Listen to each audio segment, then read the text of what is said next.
let's talk about Insulate Britain, shall we? Because policing their road blocking protests cost at least £4.3 million. That's enough to insulate 3,500 homes. More than around 7,000 Scotland Yard officers were involved in dealing with the climate group stunts from September to last month. This is from a Freedom of Information request. The staff in all of this cost £3.1 million, but then a further £600,000 was spent on deploying vehicles and £300,000 further for overtime. Police officers arrested Insulate Britain climate activist at these protests, one of which was blocking a slip road from the M25 earlier this year. And Insulate Britain, it seems, are gearing up for more protests in the London area. Well, let's speak to Tracey Mallaghan, get her reaction to all of this, ask her if she even cares about the money taxpayers are paying, shelling out to keep them off our roads. She joins me now. Tracey, really good to have you with me on Talk Radio. Yeah, what are your thoughts? £4.3 million of taxpayers' money. It's a lot of money, isn't it? I wish they'd spent it on getting people out of fuel poverty and insulating our houses too, Claudia. But they're not. They're having to spend it on keeping you off our roads. Well, if they'd kept their manifesto promises, insulating homes was in their manifesto. The very first day we took to the roads, they really should have been able to say, don't be silly. It's in our manifesto. We've got a plan. Here it is. Get off the roads. We care. We care that Brits are dying from fuel poverty. We care about lowering our emissions, and we'd have stopped. So this is a message you have for the government, for Boris Johnson. So then why not protest outside Number 10? Why not protest outside Parliament? We've been there and we got very little media coverage when we sat outside Parliament. Sadly, the state of our media is we have to disrupt enough ordinary people that media has no choice but to give us airtime. I hate it. I wish there was a different You're way. trying to get media coverage in an attempt to get what from that media coverage? To get people to understand the very serious situation that we're in, Claudia. Like we said last time, Sir David King has said 3 to 4 years to start making changes, or we're going to start hitting tipping points that we can't come back from. Now, insulation is one of the most no-brainer things to do, right? It will put £2 back into the economy for every pound you spend on it. It could save the NHS £1.4 to £2 billion every year. It could lower people's housing costs by £7.5 billion a year if we get on with the Tracey, these are all very, very admirable causes that you're fighting for. But you said that you've protested outside Parliament. You didn't get very far. How far have you actually got protesting on roads, disrupting everyday people's lives? Come on, insulation is being talked about in a way it never has before, sure, but right? In terms of let's go back to your initial aim here, which is to change government policy. How far have you got there? Well, we've not got very far, which is why we have to keep going back on the roads, isn't it? That's the real problem here. Why are journalists like you hammering mums like me over wanting our government to do what they've said they'd do in their own manifesto? No, I'm talking to you about why you disrupt people's lives with the protesting that you do, and not just people's lives, but also it's costing us money, £4.3 million, because of the disruption you cause, you create, and you haven't got any closer to your aims in all of this, in changing government policy. So you're wasting your time. People are getting arrested, spending time in jail with all of this, disrupting people's lives, and you haven't made a single difference with what your aim is.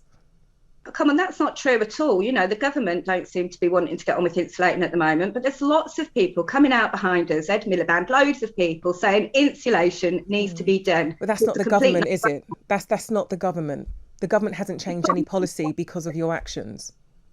Do you think you're having a serious discussion with me here? I mean, you're talking nonsense, right? Why do I have to sit on the road? Because the government aren't doing anything. Why aren't you cross with the government for not doing anything instead of me? But Tracey, you're the one that's disrupting their lives. It's not Boris Johnson that's gone on the roads and then stopped people taking loved ones to the hospital. That's been you and your group.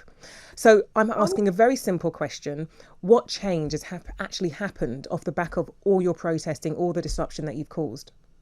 We're talking about it. People are understanding that insulation is the most no-brainer thing to get on with, and that our government aren't doing. That's not a change in government policy, though, is it? And when people are talking, it's usually because they're angry with you. You've lost a lot of support in all of this.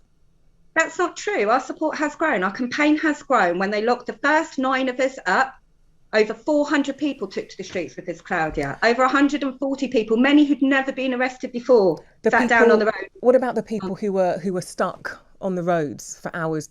Do they support you still? Why aren't you more concerned with the thousands of Brits who are going to die from fuel poverty? Why aren't you more concerned that our government aren't doing anything to lower our emissions? I'm very concerned about that. We're going to be talking about that later in the programme, but I'm just asking you, what difference have you actually made in all the disruption that you've caused this year and all the money it's cost taxpayers by protesting on the roads? And the answer is none. That's why you can't answer the question. You've done nothing in terms of changing government policy. No, you're doing that again. You're saying that we haven't changed anything at all, and that's complete nonsense. In terms of government policy. Blame the government for that bit, right? And while we're talking about this £4.3 million, do you know that over £250,000 was wasted trying to get this injunction through, removing the jury from our legal system? Over £250,000. That's a disgrace. Tracey, you're not doing yourself any favours. You're adding more money in terms of how much Insulate Britain has cost taxpayers in changing absolutely nothing when it comes to government policy and climate change. No, darling, that £250,000 is included in the 4.3 million. Do you read your own information? That well, if it's included, why are you actually adding? Why are you explaining more in terms of how much money you've been costing taxpayers? That's not what people want. People want you to say, actually, we're going to stop all the disruption that you've caused over this year, and change your tactics, change what you're doing, because it's not having any effect at all. No. Do you really think people don't care that they've spent over £250,000 removing the jury from our legal systems? I know many, many people. What people really want to know, Claudia, is why are journalists refusing to ask the right questions? You know, Tracey, I think what people are concerned about is the pandemic, is how much they're going to able to afford to maybe look after their children, feed their children, get their children in schools, if they're worried about their jobs in all of this. I don't think people are worried about what you're doing in the sense that you're saying. What they're worried about is maybe if they're driving in London one day and their whole day being disrupted because of your group. No, that's short-term problems, isn't it? Lots of people have been held up. These are important problems for people, Tracey. Are you going to let me finish a single sentence tonight? You know, I heard you and Christo giving me a really hard time before I even come on, and I very rarely get to finish a sentence with you. Answer my question. Have you changed government policy? You know, we haven't. The government hasn't moved, but have we changed public opinion? Yes. No, not really. I think you've lost people. And I think you're being really ridiculous. Have you seen the film Don't Look Up yet, Claudia? No, I haven't. Well, I really think you should watch it, and in a decade consider who your daughter's going to look back on. A fictional film? You want me to get my advice and my guidance on climate change from Leonardo DiCaprio? No, I'd like you to look at it and take some advice on how you hold this media space. You're in a chair with some real power, and you're making a real big mistake in the way that you're framing all of these things, Claudia. You're letting us down. All I've asked you is that your aim was to change government policy. My main question has been, what change has there actually been off the back of your protesting, apart from costing taxpayers millions of pounds? But people are seeing how ineffective, how uncaring our government is, right? If the government got on with their job, we wouldn't need to be in that road. Now, some people like you may want to dig in and say, well, it's a pointless waste of time and you shouldn't do anything. We should just give up. That's not me saying that, Tracey. That's not me saying that. You've just outlined that the aim of Insulate Britain is to try to change government policy. And I've just pointed out that hasn't happened. And yet you're still disrupting people's lives. And you still continue to want to do that. Will you still be blocking roads going into 2022? It's like having a conversation with a child, right? We've changed the national conversation around insulation. People in the industry couldn't get on your shows to talk about it for decades. It's not my fault that we have to block roads to get on the media. That would be the media's fault. It's not my fault. The environment and climate change is one of the biggest issues that journalists cover every year, Tracey. I didn't hear that, Claudia. You interrupted me again. Well, I was saying that climate change and the environment is something that makes major headlines and journalists cover every year before Insulate Britain started blocking the roads. There's no point. We can't just talk about it, love, can we? We have to take some action. Any credible report will tell you the place to start. Tracey, what action have you taken? What difference have you actually made to the fight against climate change? We are raising the message that the government does not care for you. And it is not true to say that people are not hearing this message, because people are, because they're contacting us and they're getting in touch. Tracey, what you've done, you block cars on roads, which of course will mean these vehicles will be shelling out all sorts of emissions that would cause, I'm sure, more damage to the environment. You've also cost the government £4.3 million, which is money that could also have been spent insulating people's homes. It sounds to me like you're damaging your cause, if anything else. You're damaging the need for us to get on with it. Journalists like you. Right. I cost taxpayers £4.3 million. Complaining about emissions from stationary traffic is like getting upset with people for taking a pee in a septic tank, Claudia. Do you understand what a 2-degree world looks like for our children? Have you read any of the reports? And I ask you again, Tracey, if you are this worried about the environment and the damage it will have to all of our children, you have done nothing to change that. That is not true. We have got the fact that our government are not doing something in their manifesto, something that will pay for itself, that will get people out of fuel poverty, that will lower emissions. We have got people talking about that.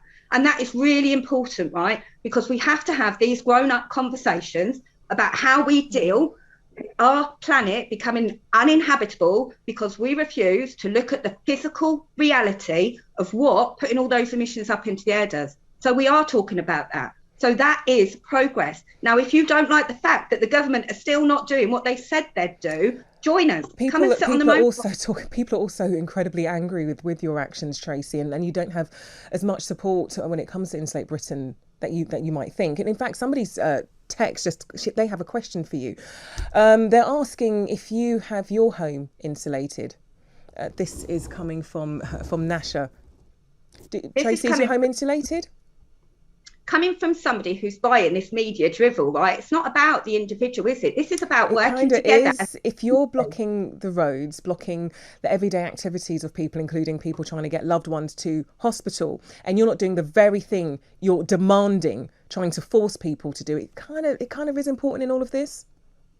No, loads of people cannot afford to insulate their own homes. This needs to be an infrastructure project on the scale that will put £2 back into the economy for every pound that it costs. Why wouldn't you want to do that, Claudia? So, Tracey, you've cost taxpayers £4.3 million, calling on people to insulate their homes, and your home isn't insulated.